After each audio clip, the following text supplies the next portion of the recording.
¿Hay alguna duda, algún comentario, algo que no haya quedado claro hasta el momento? No, maestro, todo bien hasta ahora. Gracias. ¿Todo bien? Sí, todo bien, gracias. Ok, bueno. Y vamos a avanzar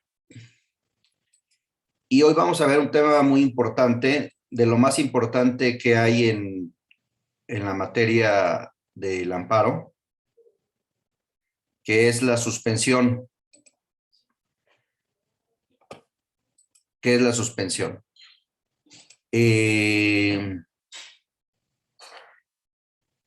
Cuando, en este caso, que parece indicar que hubo un abuso procesal de una de las partes, con o sin ayuda de la autoridad responsable. Aquí lo que aparece es que, pues con el embargo, en caso de que se ejecute, recuerden que era un asunto en donde habían simulado un emplazamiento, declararon en rebeldía a la quejosa en el juicio natural demandada, tramitaron el juicio a su espalda, se dictó una sentencia, la embargaron y en ejecución de sentencia le, le requirieron a otro juzgado que pusieran a su disposición del diverso juzgado el billete de depósito, ¿no? Por 2, 3 millones de pesos. Sin embargo, en caso de que, recuerden ustedes que en caso de que el bien embargado no alcance a cubrir el pago del principal y de los accesorios, pues existe un incidente de ampliación de embargo, ¿no? Que están regulados tanto en los códigos de procedimientos como en el Código de Comercio, Código Federal de Procedimientos Civiles.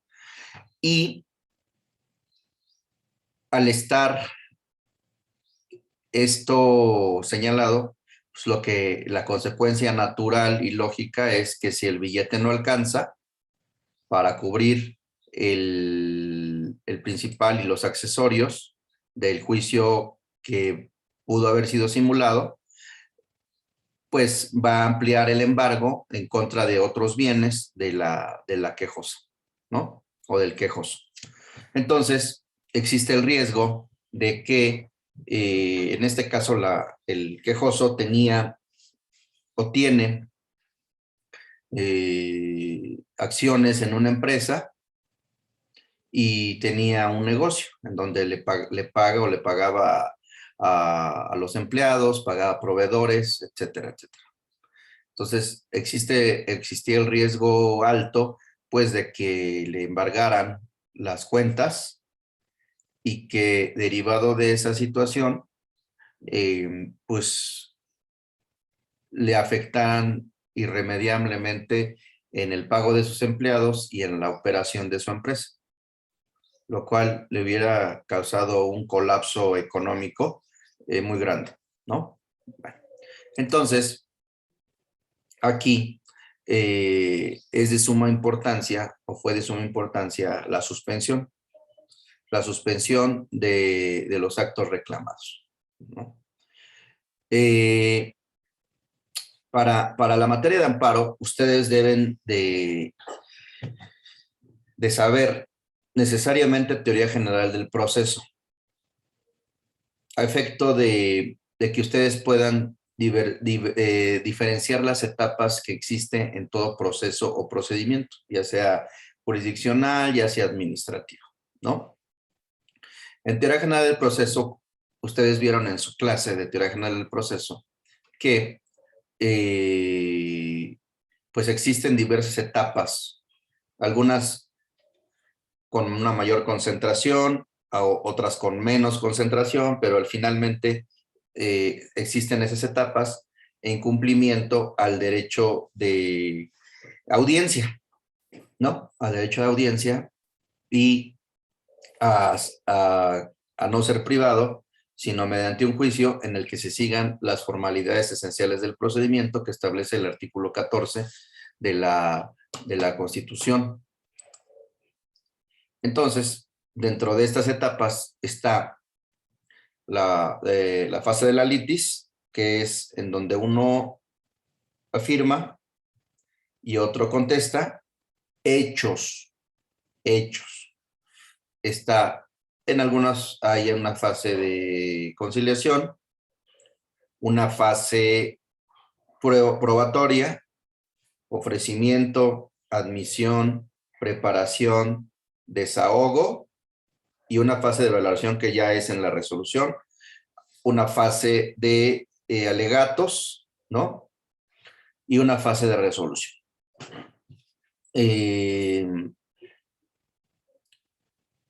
Y una fase de ejecución, recursos y ejecución. Entonces, ustedes deben de conocer esas etapas para poder precisar cuáles son los actos reclamados. En este caso, los actos reclamados, recuerden que era la diligencia de requerimiento de pago, embargo y el emplazamiento y todo lo actuado, ¿no?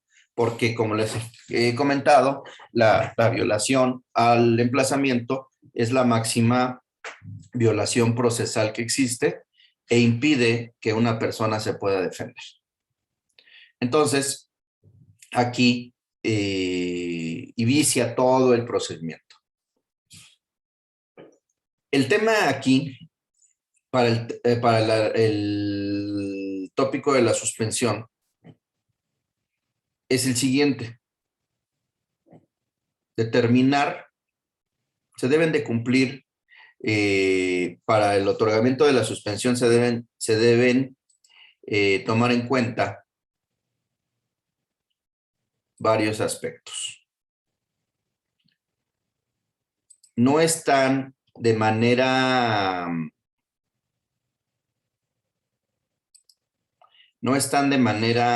sistemática señalados en la ley de amparo, sino es una interpretación de una tesis de la Suprema Corte en la que especifica cuáles son los requisitos que deben cumplirse para la concesión de una suspensión.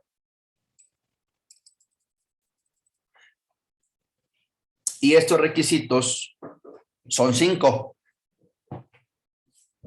que expresamente lo solicita el quejoso, que haya certidumbre sobre la existencia de los actos cuya suspensión se solicita, que los actos reclamados sean susceptibles de suspensión, que no se siga perjuicio del interés social ni se contravengan disposiciones de orden público, y que de un análisis ponderado del caso concreto entre la apariencia del buen derecho y la afectación al interés social, pues no se generen mayores daños al interés social que los beneficios que pudiera tener el quejoso con la concesión de la suspensión, ¿no? Entonces, ¿dónde están estos requisitos? Primero, en el artículo 107, fracción décima de la Constitución. El 107, fracción décima señala: los actos reclamados podrán ser objeto de suspensión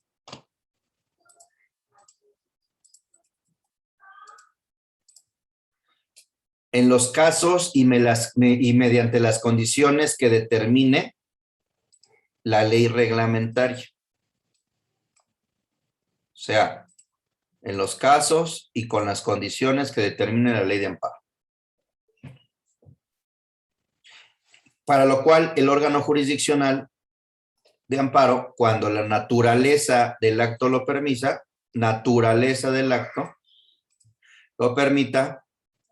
deberá realizar un análisis ponderado entre la apariencia del buen derecho y el interés social. Algunos de estos conceptos son conceptos jurídicos indeterminados.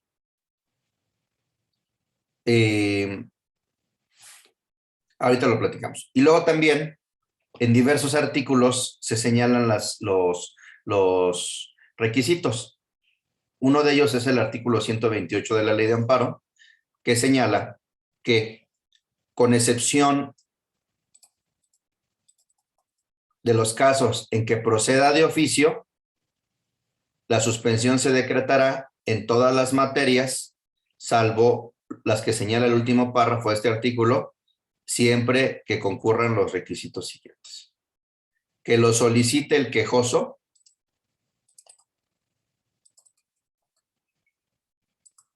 que no se siga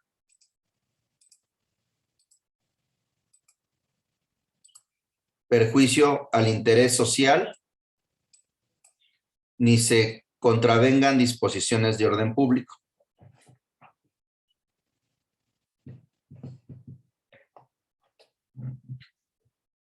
Ahora,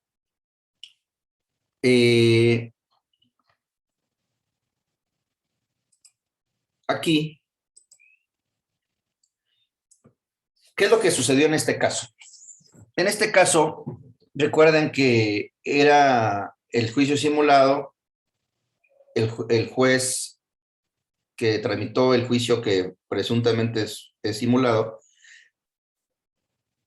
giró un oficio a otro juzgado para que le remitiera el billete de depósito que la quejosa había exhibido en un primer juicio y que se le había olvidado recogerlo, ¿no? Y de ahí, de ahí se da cuenta la quejosa, porque estaba tramitando el primer juicio y se da cuenta que hay otro juicio, presenta el amparo y solicita la suspensión de los actos reclamados.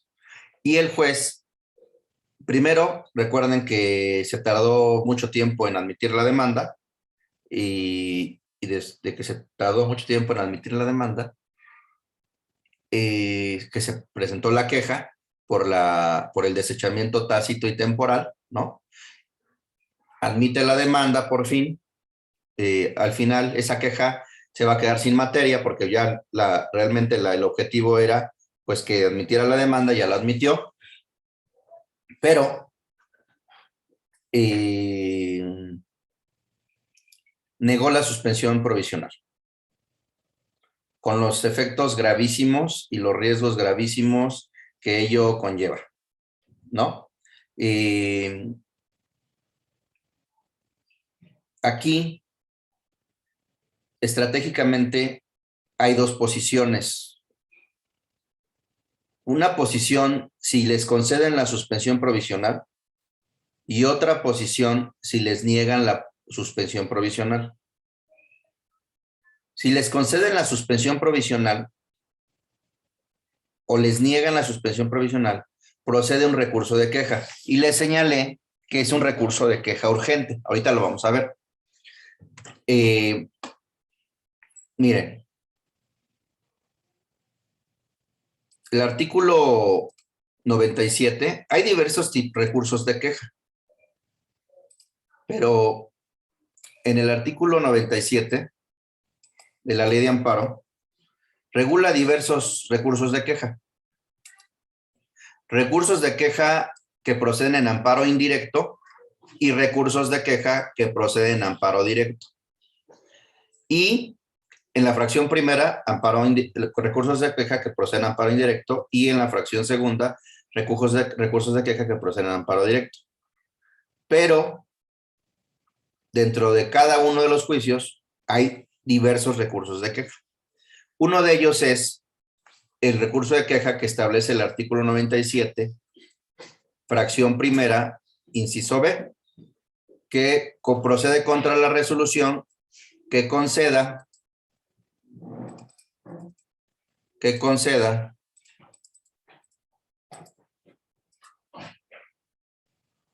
o nieguen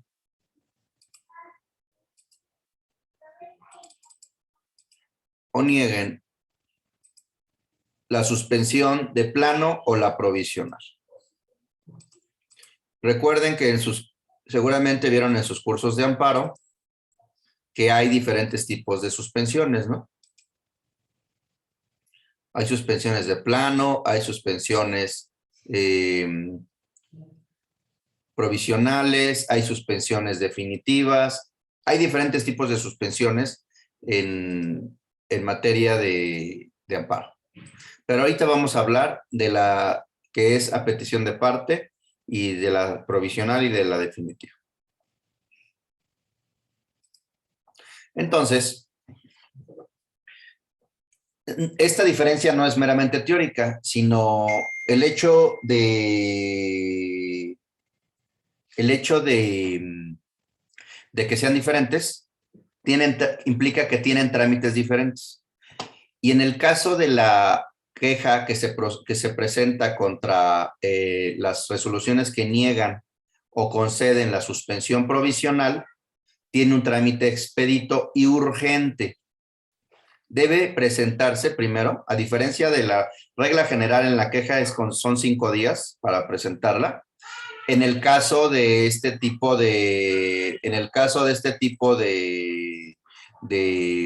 queja contra la suspensión provisional, lo que procede, el plazo es de 2 días. La regla general es que la queja procede dentro del plazo de 5 días. Aquí está. Pero por excepción, cuando se trata de la suspensión provisional, hay que presentarla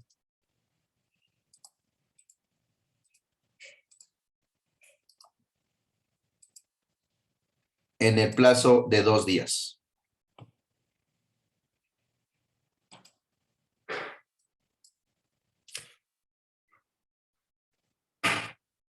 Y en cualquier tiempo, cuando se omita tramitar la demanda, ¿no?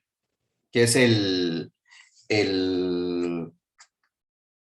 desechamiento tácito temporal, ¿no? Que habíamos visto. Entonces, y no solo se debe presentar en 2 días, sino también debe resolverse de manera también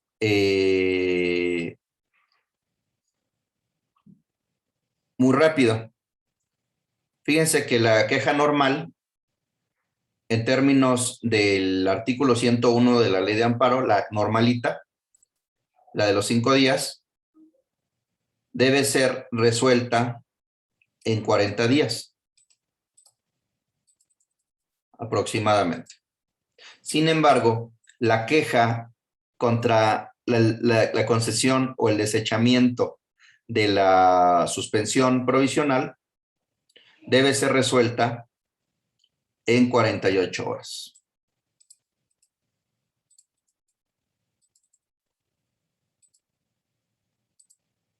¿Esto qué importancia tiene? La importancia que tiene, en términos del artículo 101, es que por el principio de celeridad procesal que hay en el incidente de suspensión,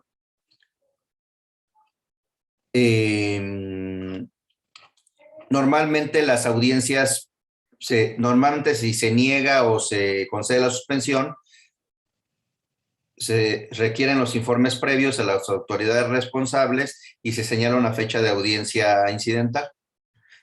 Pero esta audiencia normalmente la señalan dentro de los 5 días siguientes, ¿no? Entonces, Aquí el problema, la trampa procesal que hay, eso también es un buen tema de tesis, ¿eh? Las trampas procesales. Las trampas procesales en diversos juicios, ¿no? Esto es común y son temas muy poco explorados. El abuso procesal, las trampas procesales, ¿no?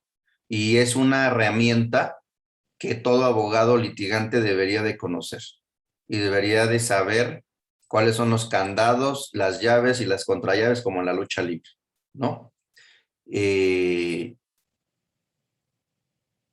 Yo conozco y veo poco la defensa en contra de los trampas procesales y de los abusos procesales.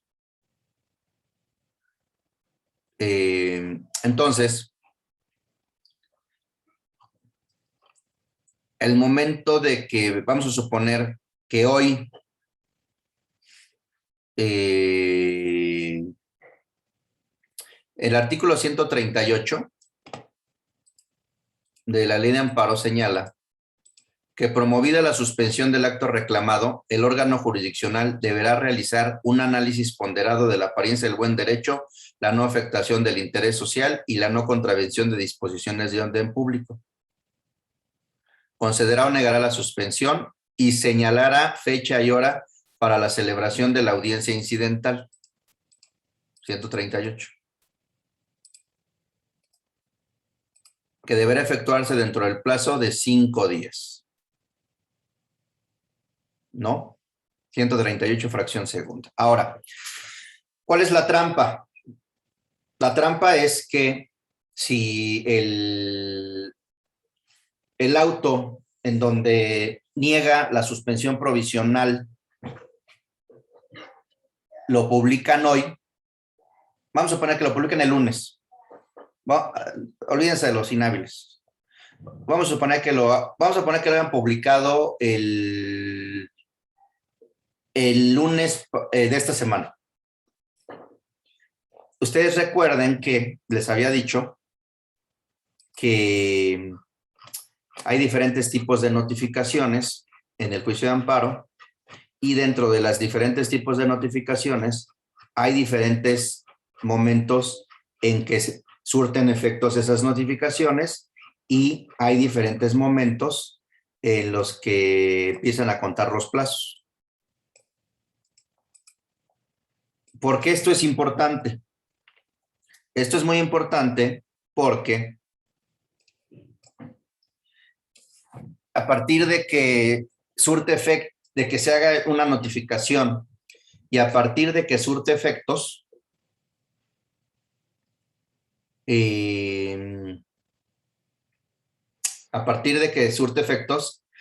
después de que surte efectos se empieza a contar el plazo de las partes para hacer valer sus derechos, ¿no? Entonces, recuerden que aquí había diferentes notificaciones por oficio, personales, por lista, ¿no? Vía electrónica. Y luego hay un artículo que señala, en el artículo 31, que señala que cuando surten efectos las notificaciones. Y ustedes se preguntarán esto, ¿para qué me sirve?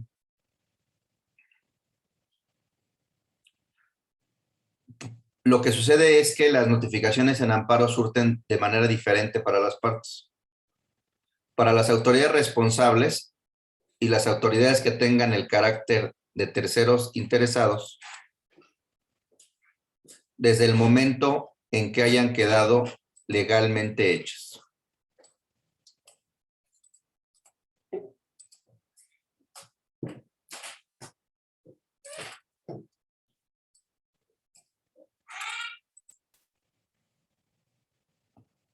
Las demás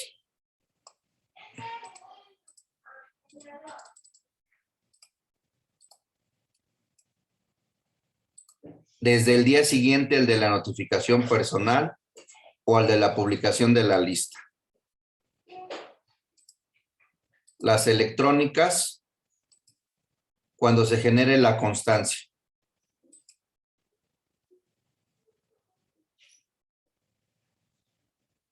¿Y esto para qué me sirve?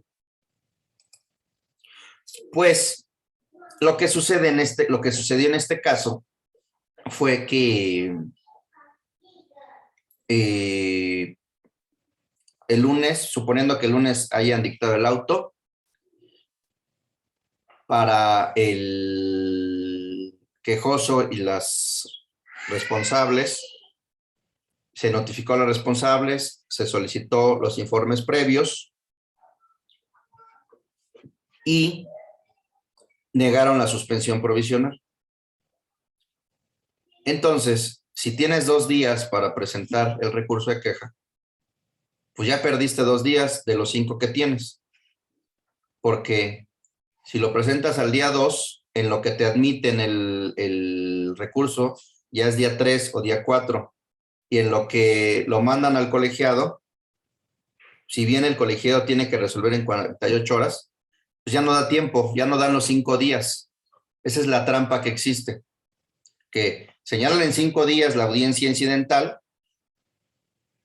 Si te niegan la suspensión provisional, tienes 2 días para poner recurso de queja, 1 o 2 en lo que te lo admiten, ya van 4, en lo que lo remiten al colegiado y el colegiado lo admite, ya van 5, ya van 6.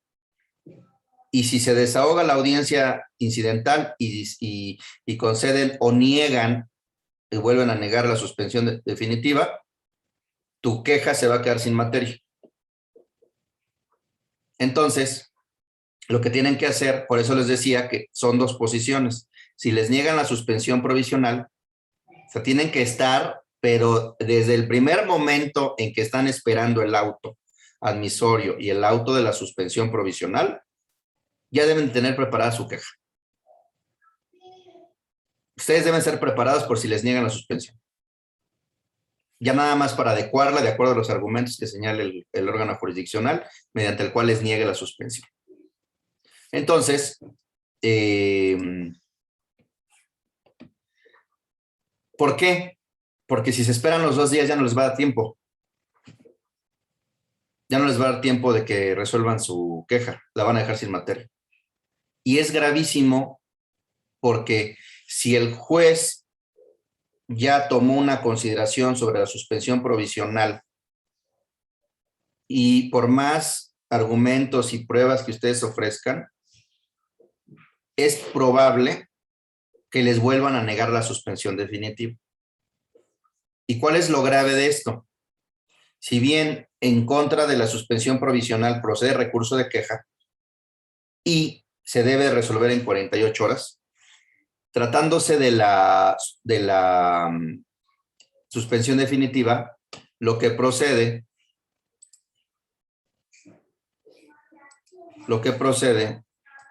es la revisión. Y la revisión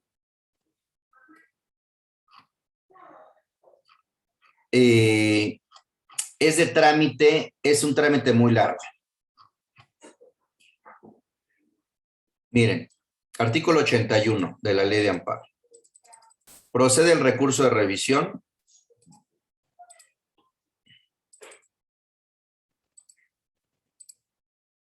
igual en amparo indirecto y en amparo directo. En amparo indirecto, las que concedan o nieguen la suspensión definitiva. Pero, a diferencia del recurso de queja contra la suspensión provisional que debe resolverse en 48 horas, en tratándose de la suspensión definitiva, no existe un trámite especial y expedito. Es un trámite genérico de todas las revisiones. Eso, pues, debería cambiar. Allí es un buen tema de tesis, ¿no? Así que se debe de distinguir en los recursos el tipo de resolución para el tiempo que deben resolverse, ¿no? ¿Cómo es posible que una suspensión definitiva, la negativa de una suspensión definitiva, deba ser resuelta conforme a las demás, ¿no? Entonces, ¿por qué? Porque aquí hay un artículo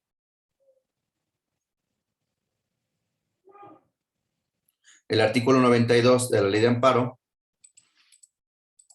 que señala que la resolución deberá dictarse dentro del plazo máximo de 90 días.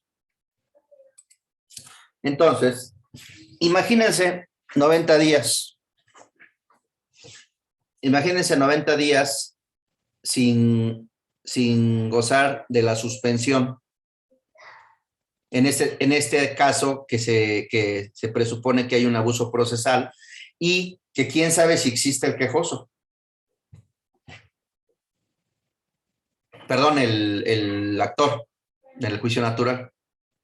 ¿Quién sabe si existe el actor? Entonces, imagínense, si le niegan la suspensión, si les niegan la suspensión provisional, presentan su queja, no da tiempo, niegan la suspensión definitiva, se queda sin materia su queja y van a tener que esperar 90 días más el plazo de 10 días que tienen para presentar y las vistas que se dan y los 30 días.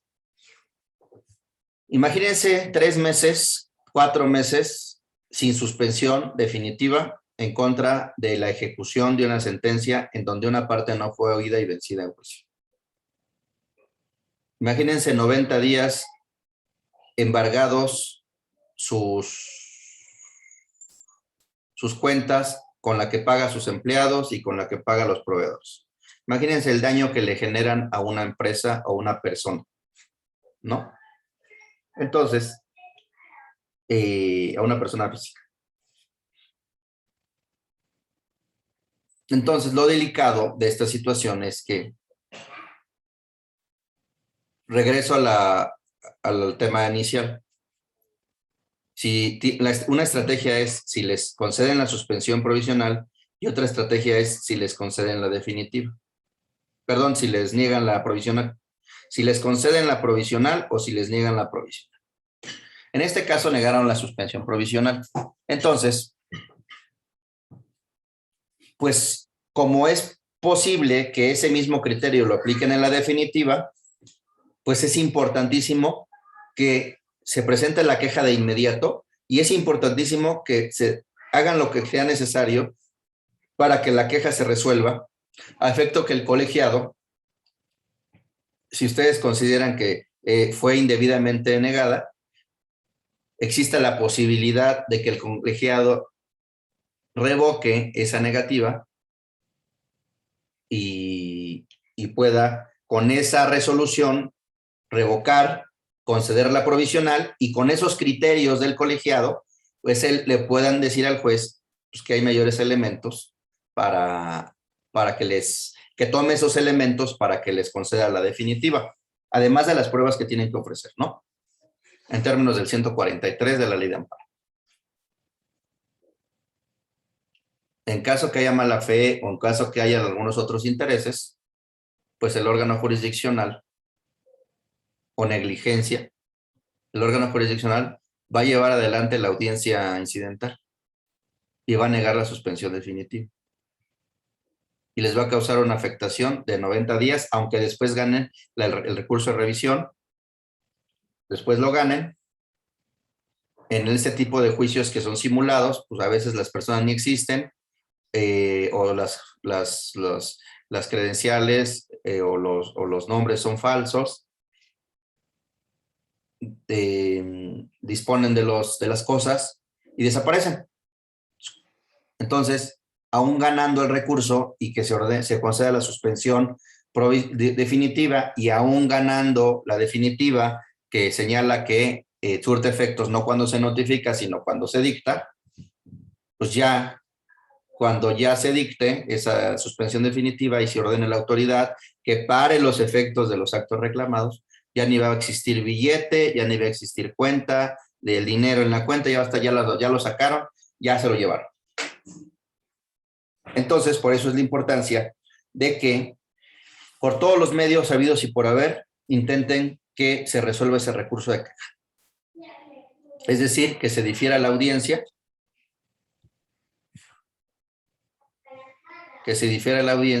y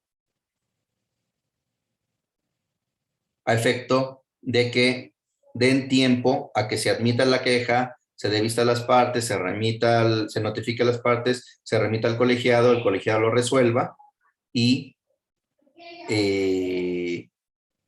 antes de que el juez se pronuncie sobre la definitiva, porque si no, se va a quedar sin materia, ¿no? Y es probable que el mismo criterio de acá lo ponga en la definitiva. ¿Qué pasó en este caso? En este caso lo que sucedió fue que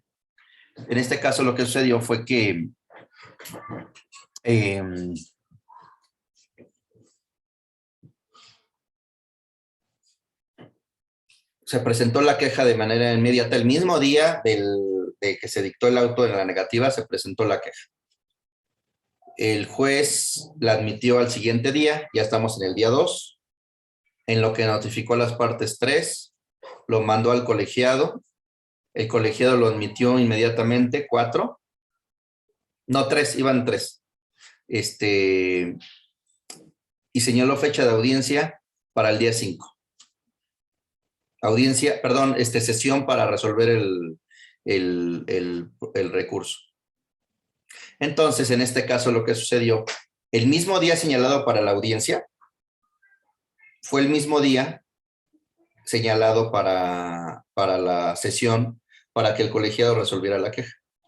Entonces, a toda costa, pues se tendría que hacer lo necesario a efecto de que se difiriera esa audiencia, para que el colegiado pudiera analizar ese criterio y en caso de que revocara, pues esos argumentos se hicieran valer para la definitiva. El artículo 143 de la Ley de Amparo establece la obligación del juez de desahogar pruebas que sean necesarias para la resolución de la suspensión definitiva.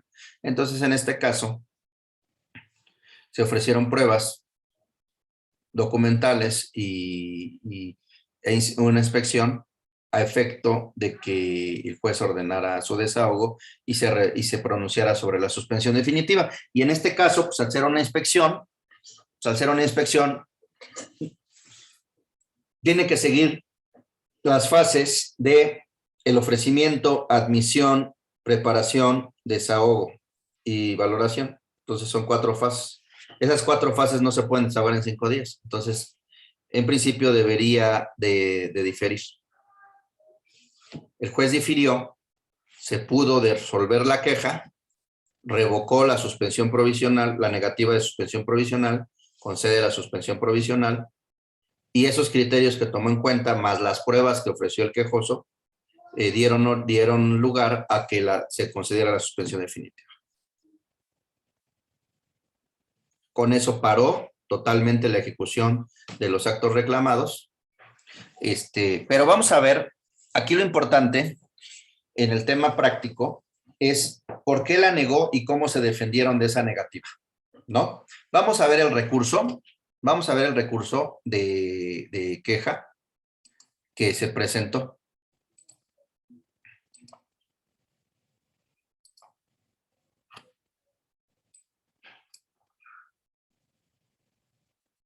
Miren.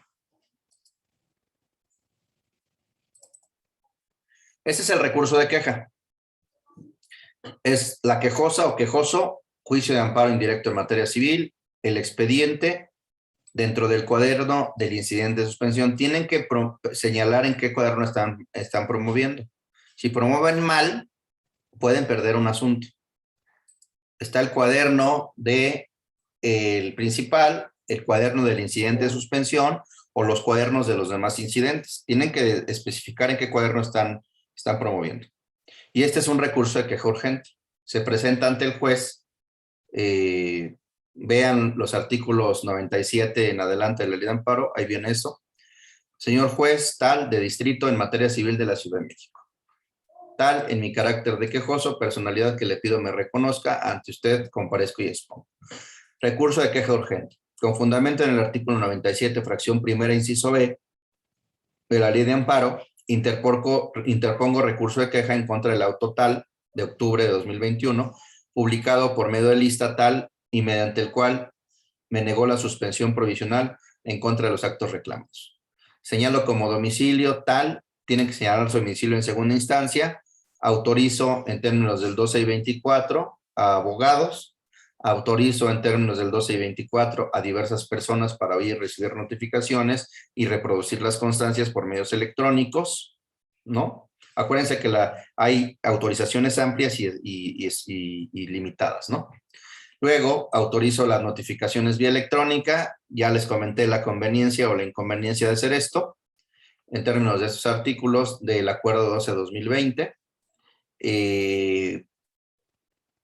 También se solicitó el acceso para la consulta, revisión y promoción en el expediente electrónico, también con base en el Acuerdo 12-2020 del Pleno del Consejo de la Judicatura, y se presenta el agravio. ¿Se acuerdan lo que les dije?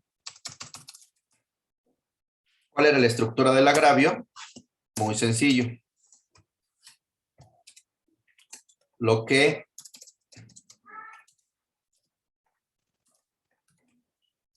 omitió y debió haber hecho. B, lo que hizo mal y no debió haber hecho.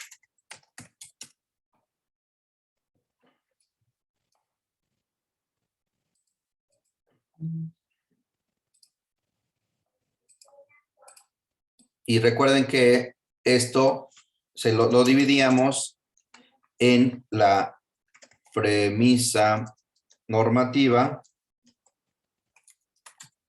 práctica y probatoria.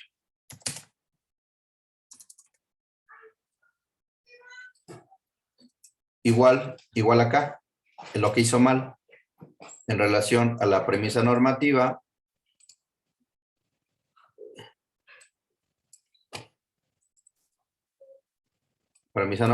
premisa fáctica y premisa probatoria.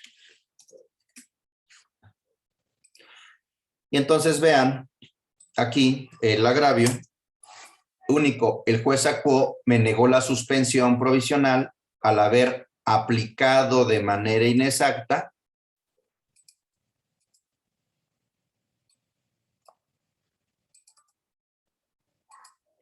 los artículos 107 fracción décima de la Constitución y 128 fracción segunda y 129 de la Ley de Amparo. O sea, estamos en el supuesto de lo que hizo mal y no debió haber hecho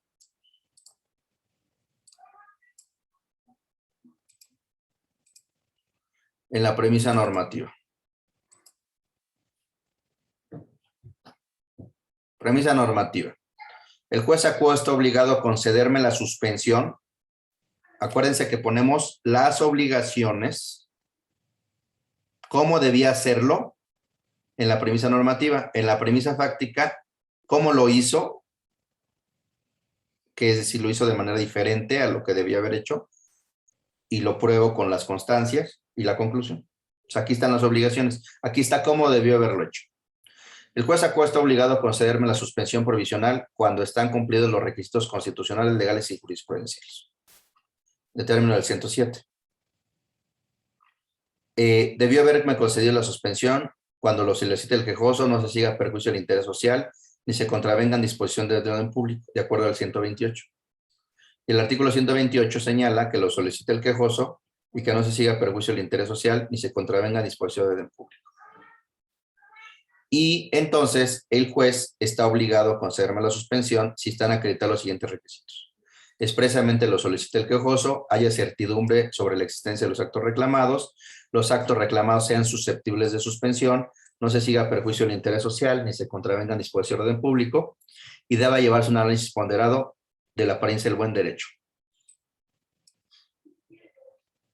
Eso es lo que debió hacer. ¿Cómo debió hacer? Y luego en la premisa fáctica, ¿qué es lo que hizo? ¿Qué es lo que hizo mal? O distinto a lo que debía haber hecho. Aquí, respecto de la diligencia de requerimiento de pago y embargo y demás actuaciones, la negó porque en su concepto eran actos consumados y que otorgar la medida cautelar era darle efectos restitutorios, ¿no? Dijo, ya están consumados y yo no te puedo dar efectos restitutorios porque los efectos restitutorios son efectos propios de la sentencia, ¿no? En términos del artículo 77 de la Ley de Amparo. Entonces, también todos los actos reclamados dijo que eran consumados y le daría efectos restitutorios. Y que si se pronunciaba, iba a pronunciarse sobre el fondo. O sea, si analizaba la constitucionalidad provisional del tema, iba a pronunciarse sobre el fondo. Entonces, porque en su opinión, la lesión que se produciría con la suspensión al interés social y al orden público sería mayor que los daños y perjuicios que pudieran ocasionarse a la quejosa, ya que la sociedad está interesada en que se ejecuten las resoluciones dictadas en un procedimiento judicial.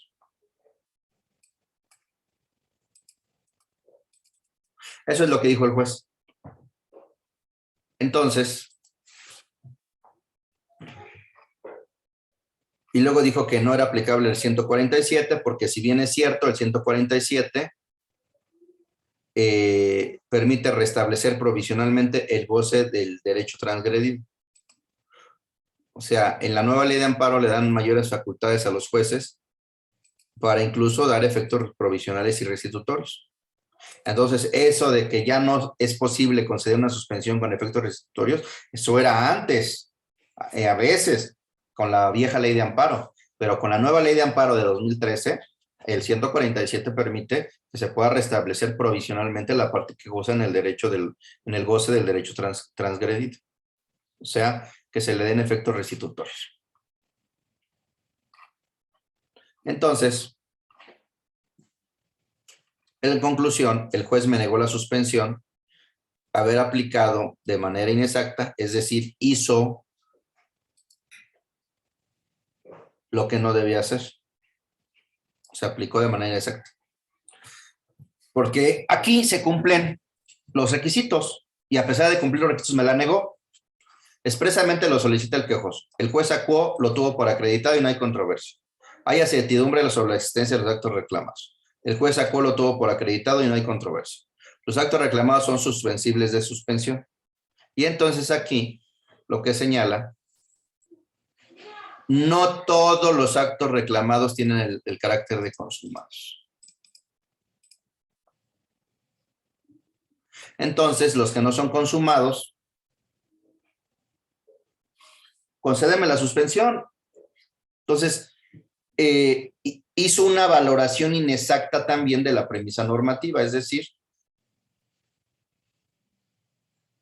valoró indebidamente, violó el principio de congruencia porque le agregó cosas que el quejoso no dijo. El quejoso nunca dijo que todos eran consumados. El quejoso dijo, el juez mandó un oficio al otro juez y le requirió que le entregara el billete. Entonces, y todavía no se había entregado el billete ni se había embargado todo lo demás. Pues son actos que todos son consumados, ni siquiera existen, pero son inminentes, son ciertos e inminentes.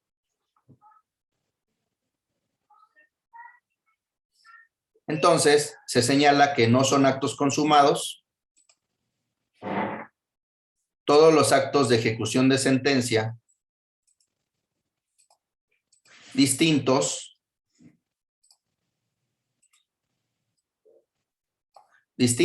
a los que ya se consumaron, o sea, todos los posteriores.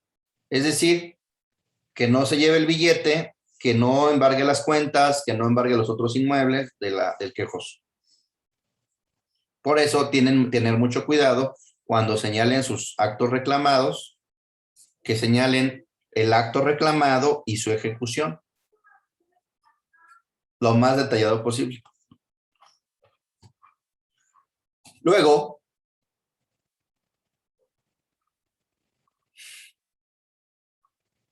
Que no se siga perjuicio del interés social ni se contravengan disposiciones de orden público.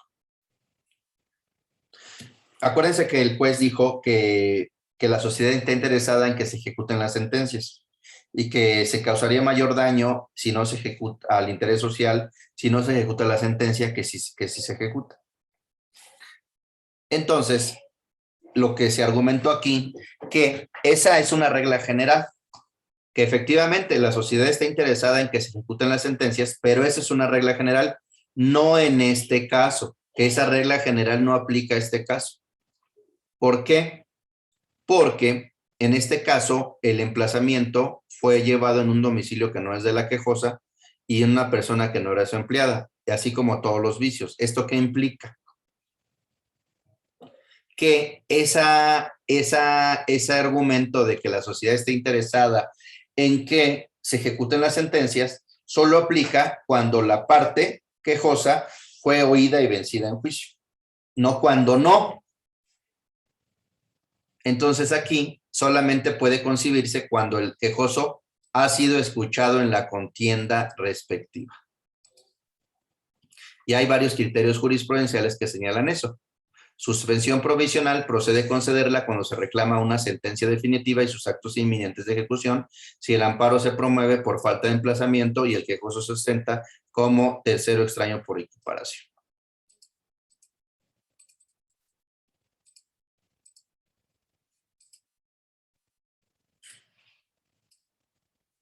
¿Ya vieron? Entonces, aquí dice que si bien es cierto, esa regla existe o ese principio existe de que la sociedad está interesada en que se lleven a cabo, ejecuten las sentencias, dice aquí, más no cuando se reclama la falta de emplazamiento y se equipara un tercero extraño juicio, porque si en la realización de los actos que tiene que ejecutarla es un deduble que existe materia para la medida cautelar. Y luego hay otra tesis que dice suspensión provisional si el quejoso es tercero extraño, procede su concesión.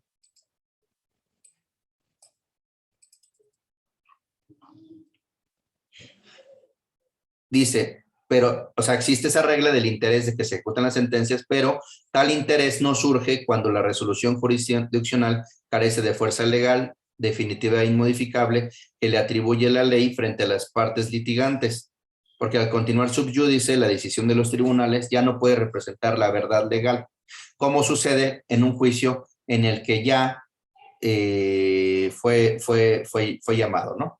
Suspensión procedente contra la sentencia ejecutoria, tercero extraño.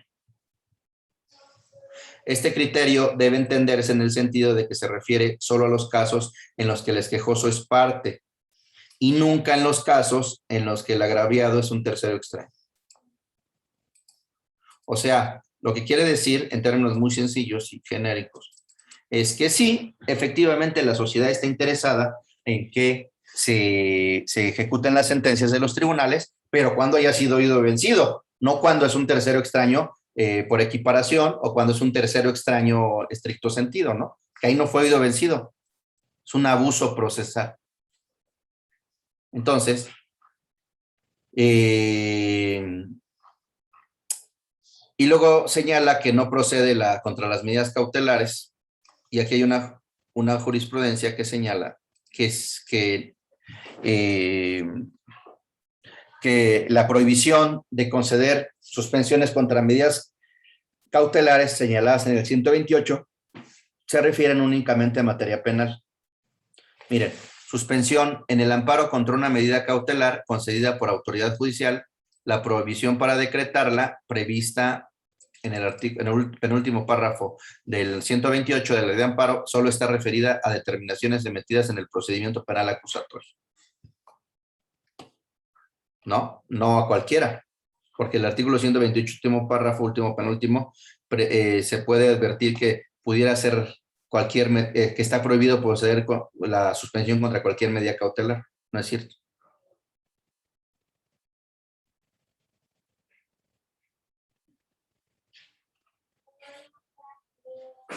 Entonces, y aquí en esta jurisprudencia dice que cuando la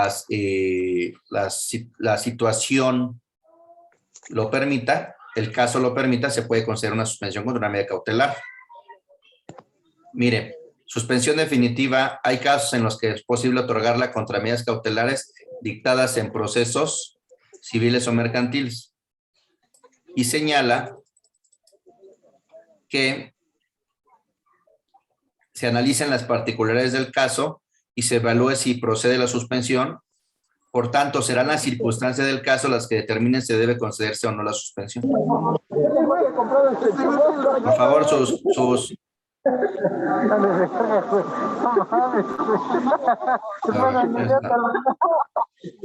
por favor, su micrófono. Entonces,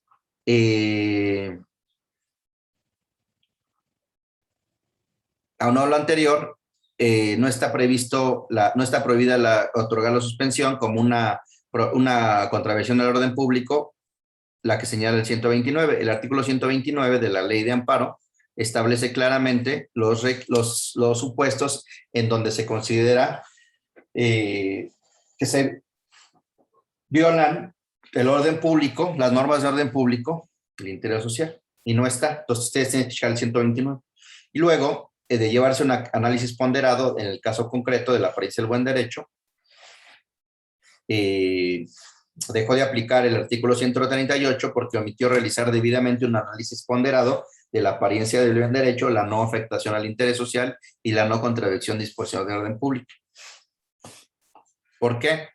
Porque si se hubiera percatado y lo hubiera hecho, se hubiera dado cuenta que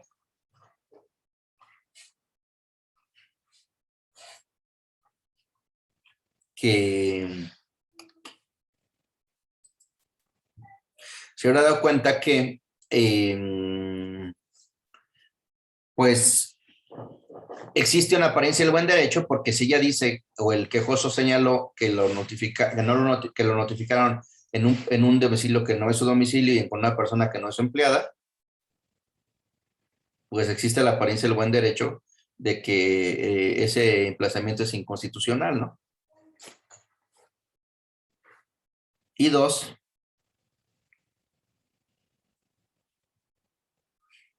no se causa una afectación al interés social y normas de orden público porque, como les dije, ese principio de que la sociedad está interesada en que se ejecuten las sentencias se refiere pues cuando ha sido oído o vencido, no en los terceros extraños. Entonces, por lo tanto, se le pide que al colegiado que revoque la resolución. Entonces, al final, se logró la diferimiento de la audiencia, se logró que la queja prosperara, se revocó y se concedió la suspensión provisional y estableció algunos criterios y con base en esos criterios se ofreció como prueba a efecto de que se replicaran en la suspensión definitiva. ¿No? Bueno, tengo que salir a unos temas de trabajo. Entonces, la vamos a dejar aquí. Nos vemos el miércoles. Para seguir. Terminaremos el miércoles, bueno, avanzaríamos el miércoles con las pruebas y con los alegatos. El jueves con la sentencia y los recursos, algunos temas prácticos nada más, y el viernes con el abuso procesal del juicio de amparo, ¿no? Y las formas de remediar. No sé si hay alguna duda, algún comentario, alguna queja. ¿Está claro? Sí, maestro, maestro, está muy claro. Todo bien hasta el momento. una pregunta. Mande. ¿Sí van a subir las clases Sí, al grupo, las sí. que faltan? Sí. Sí, denme un chance del fin de semana de ver ese tema y ya para que la próxima semana ya subamos las demás clases. Sí, gracias para repasarlas. Muchas gracias. Órale. De todos modos, les voy a mandar los proyectitos que hemos hecho. Se los mando. Ya al final del curso, les mando los proyectos, ¿no? A ver, ¿qué dice? Gracias. Sí, recuérdenme eso, de las habilidades duras y blandas, sí. Pues hablaremos sobre el abuso procesal y sobre las habilidades duras y blandas. Incluso podemos hablar sobre el contrato de prestación de servicios, porque ahí tiene algunas particularidades que deben de tomar en cuenta a efecto de que no se queden sin cobrar, ¿no? Y a efecto de que también el cliente esté conforme, ¿no? Hay muchas formas de cobrar. Entonces, nos vemos el miércoles. Que tengan un buen fin de semana, un buen puente. Traten de descansar para cerrar nuestro curso. Y les pido que para el miércoles, es más, ¿no? Si pueden para el lunes, me entreguen ya la lista, me la manden la lista, a efecto de que yo ya la pueda mandar, porque técnicamente hoy tendríamos que concluir el curso, pero por los atrasos lo vamos a terminar hasta el otro viernes. Entonces,